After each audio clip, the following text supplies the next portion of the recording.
Hello everyone, আসসালামু আলাইকুম। আমরা এখন রয়েছি যশোর জেলার গদখালি। যশোরের আমার কাছে মোটামুটি সব কিছু ভালো লেগেছে, কেননা এখানকার শাক সবজি ফলমূল সব কিছু রয়েছে। এখানে আমার পিছনে পাশে দেখতে পাচ্ছেন যে গোলাপ গাছের বাগান, আপনার ডানে বামে সব দিকেই তো বাগান দেখতে পাচ্ছেন। আসলেই সুন্দর, মন ভরে যাবে এখানে আসলে। এটাই হচ্ছে গদখালি। আসসালামু আলাইকুম, এটা কি গদখালি? ও আচ্ছা, ফুলের মানে আরো সামনে। ও আচ্ছা আচ্ছা,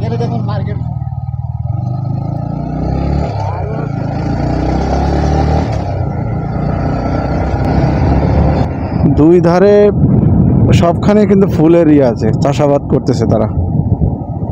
এখানে বিভিন্ন ধরনের চারা আছে, এই চারাগুলো সারা বাংলাদেশে বোধহয় হয়তো বা তারা বিক্রি করে থাকে।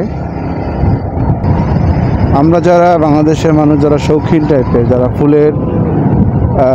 ফুলের চাষাবাদ করতে পছন্দ করি, ফুলের বাগান করতে পছন্দ করি, তারা এই গদখালি থেকে অনেকেই চারা হয়তো বা নিয়ে থাকে। আমাদের সারা বাংলাদেশে অনেক জায়গায় হয়তো বিক্রি হয় এখান থেকে। আপনারা দেখতে পাচ্ছেন যে সুন্দর সুন্দর চারা রোপণ করেছে তারা ফুলের।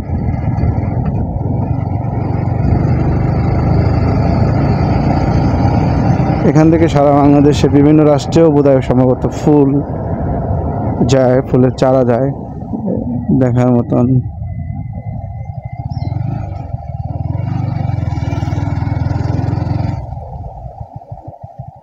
এখানে ফুলের দোকান রয়েছে।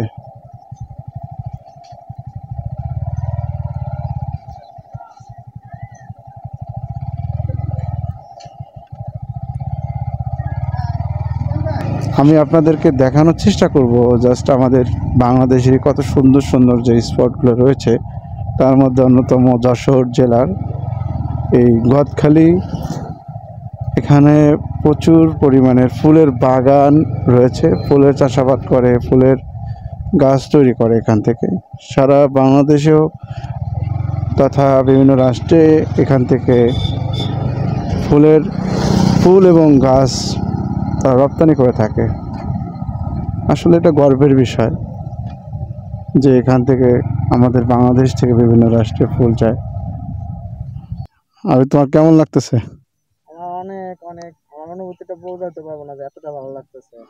আমার ভাইয়ের সাথে না আসলে তো ভাই ঝাউ গাছ, এই ফুলের বাগান,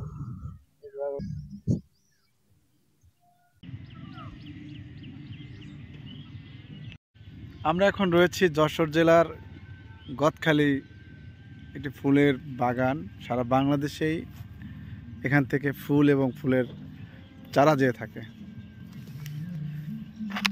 সেই স্থানে আমরা এখন রয়েছি গদখালিতে। আজকের মতো বিদায় নিচ্ছি, আবার কোনো এক ভিডিওতে দেখা হবে। আল্লাহ হাফেজ, আসসালামু আলাইকুম।